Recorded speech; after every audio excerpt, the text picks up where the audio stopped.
Samahan niyo ako sa pagbisita sa isang pabasa dito malapit lang sa aming lugar. Ang pabasa ng Pasyon o mas kilala sa tawag ng pabasa ay isang tradisyon nating mga Katoliko tuwing mahal na araw.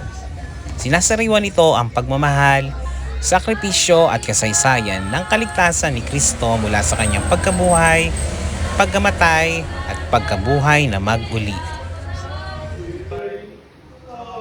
Isinasagawa ang pabasa sa pamamagitan ng mga berso o tula na inaawit sa iba't ibang tono. May mga edad na ang pangkaraniwang bumabasa ng Pasyon. Pero dito sa pabasa sa amin ay kakaiba dahil ang mga kabataan ay nakikilahok na din sa pagbasa nito. Hindi basta-basta ang pagbasa ng Pasyon dahil ito ay may sinusunod na tempo at tono na dapat ay sinusunod ng lahat ng mambabasa. Meron ding iba't ibang tono ng pagbasa sa iba't ibang lugar sa ating bansa. Ang mga bata na inyong naririnig na bumabasa ay ilan sa mga miyembro ng Kabataan ni Amba, isang samahan ng isang kapilya sa aming lugar. Enjoy watching and listening to the rest of the video.